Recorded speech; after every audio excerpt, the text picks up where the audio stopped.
warahmatullahi wabarakatuh. Apa kabar anak-anak? Sehat semua? Alhamdulillah. Aku harap semua di rumah dalam kondisi sehat walafiat. Oke, kali ini kita masih melanjutkan pembelajaran di kelas 4. Tema 4 masih di subtema 1, muatan bahasa Indonesia. Oke, kemarin kalian telah mempelajari tentang unsur cerita. Ya, apa saja kemarin? Masih ingat unsur cerita? Ya, kemarin kita mempelajari 6 unsur cerita. Kali ini kita akan memperdalam 2 dari 6 unsur cerita yang kemarin, yaitu tentang amanat serta tokoh dan penokohan atau watak. Oke, kita ikuti pembelajaran berikut ini. Jangan lupa tetap semangat. Oke, kita mulai saja pembelajaran kali ini. Kita masih membahas tentang unsur cerita di tema 4 kelas 4 subtema 1. Oke, tetapi kali ini kita hanya membicarakan tentang tokoh dan penokohan atau watak serta amanat atau pesan moral. Masih ingatkah dengan pembelajaran kemarin? Ya, kemarin kita membahas unsur cerita secara keseluruhan. Ada berapa unsur kemarin yang kita bahas? Ya, yang pertama tokoh dan penokohan, sedangkan yang kedua adalah tema, sedangkan yang ketiga adalah alur, berikutnya latar, berikutnya amanat, dan yang terakhir adalah ya sudut pandang. Kali ini kita hanya membatasi pada amanat dan penokohan. Oke? Ya. Menjelaskan amanat dalam teks fiksi. Bagaimana memahami amanat dalam teks fiksi atau cerita? Ada yang tahu? Oke, kita bahas berikut ini ya. Pertama-tama, kamu harus membaca cerita tersebut dengan saksama. Dengan teliti, kamu harus memahami inti dari cerita tersebut. Kemudian, setelah itu, pahamilah karakter atau watak setiap tokoh.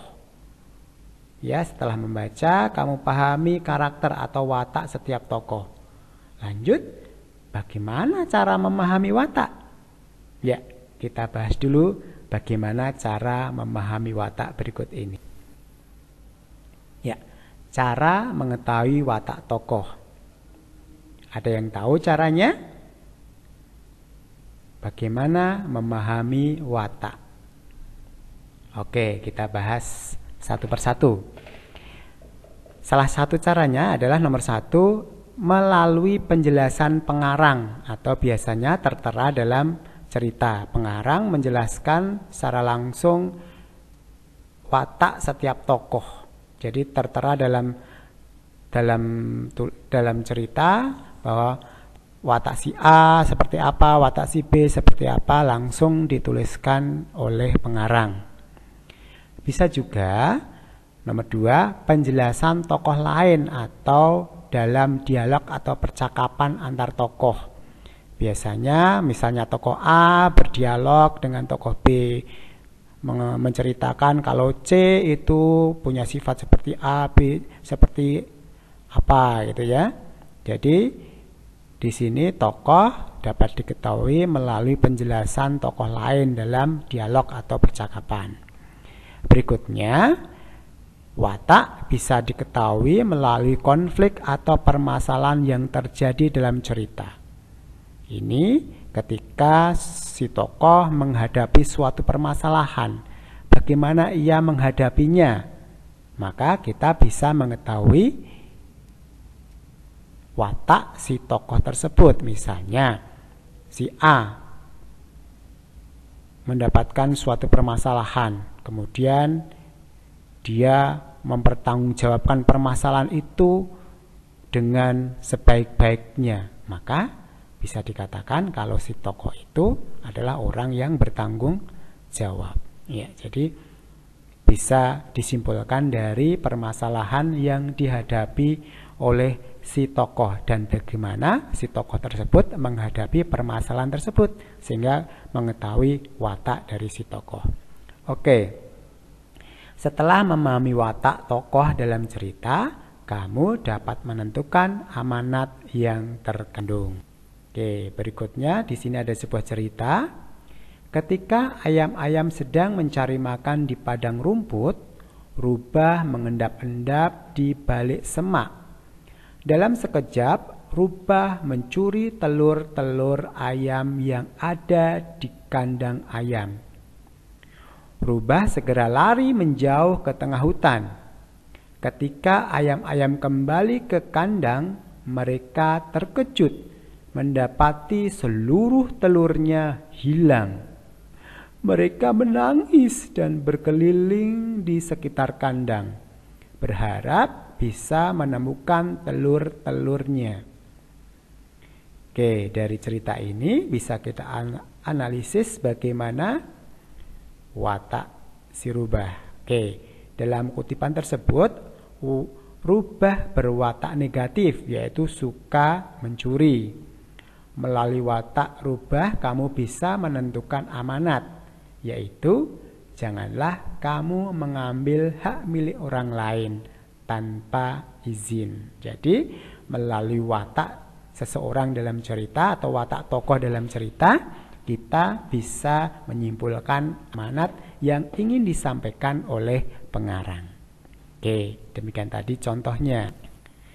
Berikutnya kita membahas tentang tokoh dan penokohan atau watak. Oke, berdasarkan peran dan fungsinya, tokoh atau suatu tokoh bisa dibagi menjadi dua, yaitu tokoh utama dan tokoh tambahan.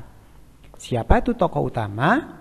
Tokoh utama juga disebut tokoh sentral. Dia memiliki peran penting. Ciri-cirinya biasanya paling sering muncul dalam cerita. Yang kedua, tokoh utama biasanya yang menjadi sentral atau pusat pembicaraan dalam cerita. Sedangkan tokoh tambahan ini hadir sebagai tokoh pendukung. Cirinya biasanya tidak menjadi sentral dalam cerita dan kemunculannya lebih sedikit dibanding tokoh utama. Oke, demikian tadi pembagian tokoh berdasarkan peran dan fungsinya. Ada tokoh utama dan tokoh tambahan. Berikut ini ada sebuah cerita. Pembuatan candi kurang satu, tetapi apa hendak dikata, para jin berhenti mengerjakan tugasnya dan tanpa bantuan mereka tidak mungkin Bandung Bondowoso menyelesaikannya. Keesokan harinya, waktu Bandung Bondowoso mengetahui bahwa usahanya gagal, bukan main marahnya. Ia mengutuk para gadis di sekitar Prambanan. Tidak akan ada orang yang mau memperistri mereka sampai mereka menjadi perawan tua. Sedangkan Roro Jonggrang sendiri dikutuk menjadi arca. Tokoh utama kutipan cerita tersebut adalah siapa? Tokoh yang paling sering muncul dalam cerita ini. Tokoh yang menjadi sentral, yang menjadi pusat pembicaraan. Siapa? Oke, betul. Bandung Bondowoso. Jadi tokoh utamanya adalah Bandung Bondowoso. Oke. Berikutnya, pembagian tokoh berdasarkan watak atau sifatnya. Oke, ada tokoh protagonis, ada tokoh antagonis, ada tokoh tritagonis. Tokoh protagonis biasanya memerankan peran utama dengan sifat yang baik. Jadi tokoh protagonis ini biasanya mempunyai sifat-sifat yang baik, misalnya jujur, pemberani, tanggung jawab, dan lain sebagainya. Sedangkan tokoh antagonis adalah lawan dari protagonis. Biasanya memiliki sifat jahat atau sifat buruk. Misalnya pembohong, tidak bertanggung jawab, pemalas, atau sifat-sifat yang lain yang biasanya negatif. Kemudian yang berikutnya adalah tokoh tritagonis. Tokoh ini mempunyai tugas penengah.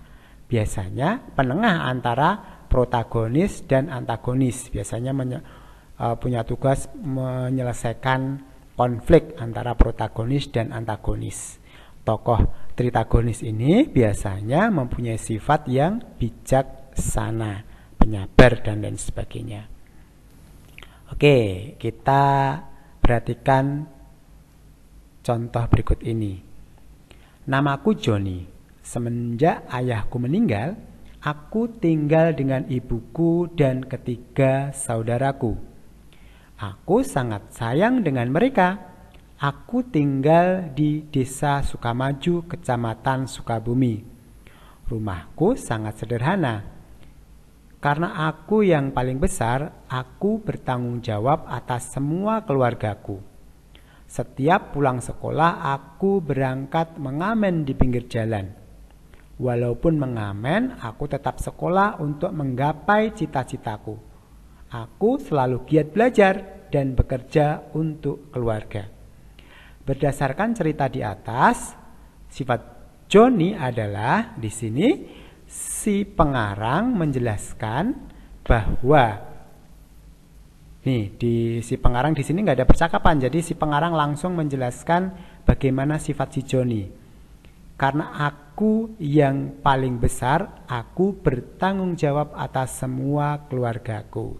Berarti di sini dapat disimpulkan bahwa sifat Joni yang paling tepat adalah A, B, C, D, ya. Yang B, bertanggung jawab. Oke, ini contoh soal berikutnya. Masih tentang Joni, tapi ini Joni yang lain. Joni terduduk sedih di pojok kelas. Ia sering mendapatkan perlakuan kasar dari teman sekelasnya, Bom-Bom. Joni memilih beristirahat di kelas untuk menghindar dari Bom-Bom. Sebenarnya Joni diajak teman-temannya untuk bermain di halaman, tetapi ia menolaknya. Teman-temannya senang bermain bersama Joni karena ia tidak sombong. Jaka menghampiri Joni di pojok kelas. Ia menanyakan mengapa Joni terdiam diri di kelas. Joni pun menceritakan apa adanya. Jaka menghibur Joni yang sedang sedih. Kemudian Jaka menemui Bom-Bom yang sedang di halaman. Ia menasihati Bom-Bom yang sering berperilaku kasar kepada Joni. Berdasarkan cerita di atas, tokoh protagonis, antagonis, dan tritagonis secara berurutan adalah, protagonisnya siapa? Di sini yang mempunyai sifat baik, yang menjadi tokoh utamanya. Ya, protagonisnya adalah si Joni. Kemudian antagonisnya siapa? Ya, antagonisnya mempunyai sifat yang kurang bagus. Siapa? Bom-Bom. Sedangkan tokoh tritagonisnya siapa yang menjadi penengah keduanya? Ya, si Jaka. Jadi secara berurutan jawabannya yang mana? Yang D.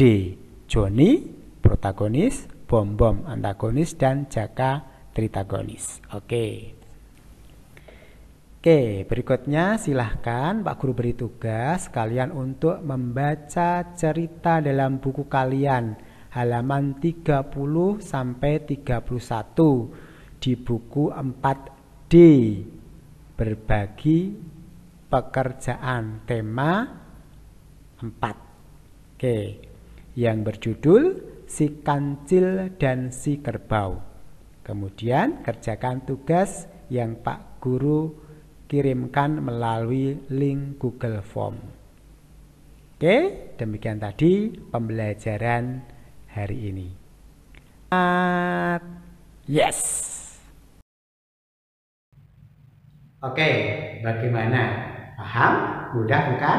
Untuk mengetahui watak atau penokohan dalam sebuah cerita. Demikian juga mengetahui amanat dalam sebuah cerita. Oke, jangan lupa kerjakan tugas yang Pak Guru sampaikan. Jangan sampai tidak mengerjakan tugas, nanti tidak mendapatkan nilai. Oke, Pak Guru harap kalian bisa belajar lebih giat lagi, mengerjakan tugas lebih semangat lagi. Oke, Pak Guru cukupkan sekian. Wassalamualaikum warahmatullahi wabarakatuh.